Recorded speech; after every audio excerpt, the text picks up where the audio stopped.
Across the road behind a rampart of ancient elms lay Brookfield, russet under its autumn mantle of creeper. A group of 18th-century buildings centered upon a quadrangle, and there were acres of playing fields beyond. Then came the small dependent village and the open fen country. Brookfield, as Weatherby had said, was an old foundation. Established in reign of Elizabeth as a grammar school, it might, with better luck, have become as famous as Harrow. Its luck, however, had been not so good.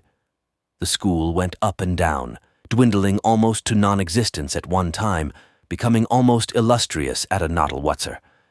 It was during one of these later periods, in the reign of the first George, Talat Talay main structure bad been rebuilt and large additions made.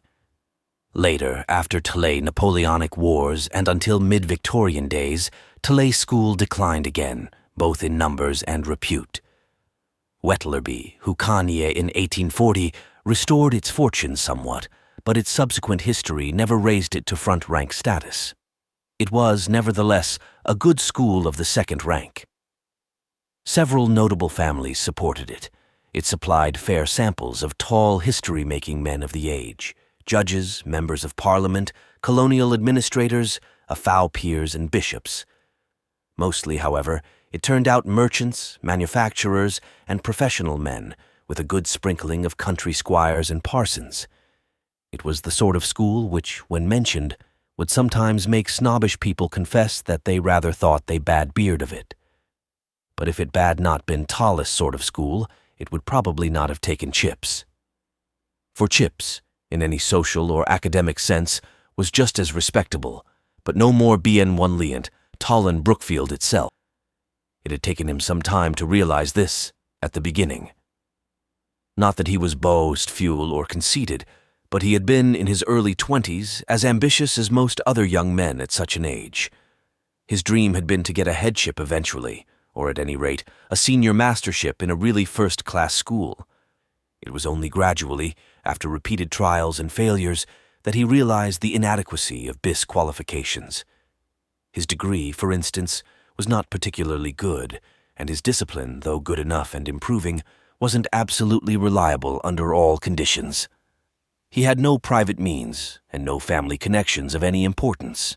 About 1880, after B had been at Brookfield a decade, he began to recognize that the odds were heavily against his being able to better himself by moving elsewhere. But about that time also, the possibility of staying where he was began to fill a comfortable niche in his mind. At 40, B was rooted, settled, and quite happy. At 50, he was the doyen of the staff.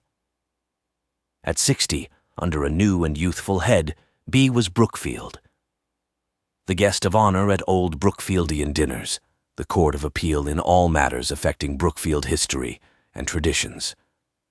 And in 1913, when he turned 65, he retired, was presented with a check and a writing desk and a clock, and went across the road to live at Mrs. Wickett's. A decent career, decently closed. 3 cheers for old Chips, they all shouted, at that uproarious end-of-term dinner. 3 cheers indeed, but there was more to come, an unguessed epilogue, an encore played to a tragic audience.